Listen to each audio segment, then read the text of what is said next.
Puis voilà, je suis posé.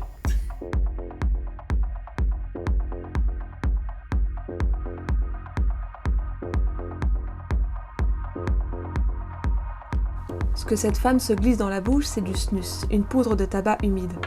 Interdit en France, il devient pourtant de plus en plus populaire chez les jeunes. C'est comme une cigarette, ça fait un peu tourner la tête, il y en a qui sont beaucoup plus fortes que d'autres.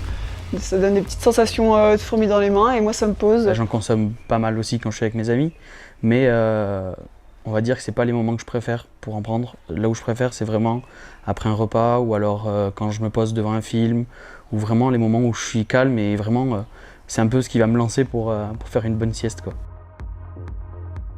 Si la vente de snus n'est pas autorisée dans l'Union européenne, à l'exception de la Suède, le pays où on en consomme le plus, les Français n'ont aucun mal à s'en procurer.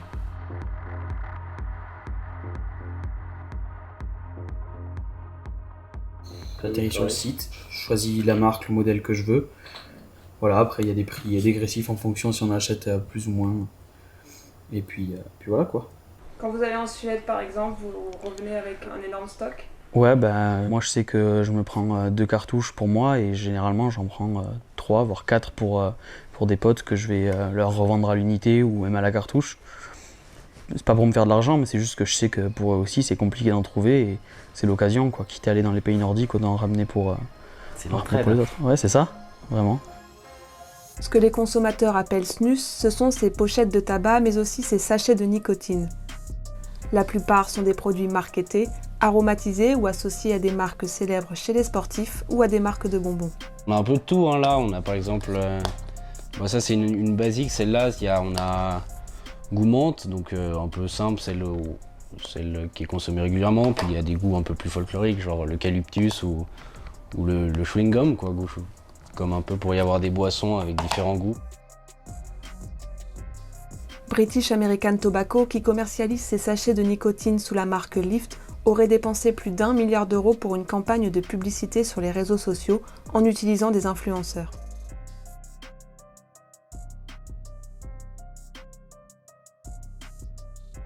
Sur TikTok, par exemple, le hashtag LiftSnus a été vu plus de 16 millions de fois.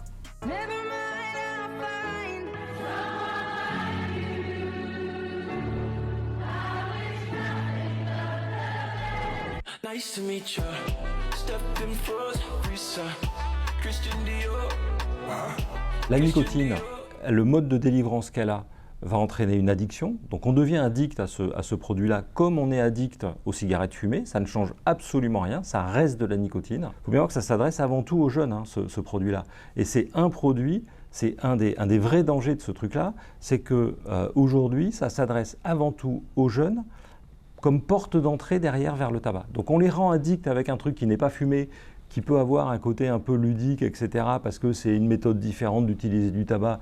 Ok, sauf qu'on va commencer avec ça, et quelques temps après, quelques mois, années, on va se retrouver avec du tabac, fumée, cigarette et tous les problèmes qu'il y a derrière. Je suis addict, donc si j'ai pas ma SNES, au début ça va aller, puis au bout d'un certain nombre d'heures, 5-6 heures, je commence à être un peu énervée, un peu tendue, ouais, je suis en manque en fait. Tu fumais avant ? Non, je fumais pas du tout.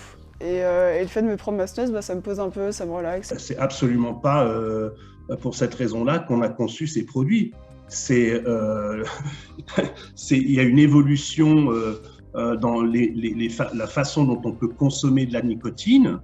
Donc ça a commencé avec la cigarette électronique, hein, et il y a d'autres moyens maintenant de consommer la nicotine de manière, on va dire, plus responsable, moins dangereuse.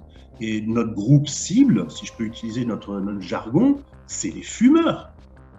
C'est les fumeurs. Citant l'exemple de la Suède, le pays où le taux de fumeurs est le moins élevé d'Europe, l'industrie du tabac assure que le snus serait une alternative à la cigarette. Alors ça n'explique peut-être pas tout, mais la différence entre le taux de tabagisme en Suède, qui est de 5% et 30% en France, est probablement en partie due à une meilleure communication de la part de l'administration suédoise sur l'intérêt du snus comme étant un produit à risque réduit par rapport à la cigarette. Et la nicotine n'est pas un cancérigène. Pourquoi ?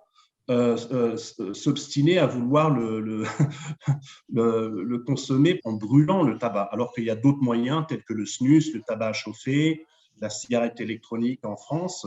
On comprend bien que le tabac fumé, du coup, lui, ça va être quelque chose qui va passer dans les poumons.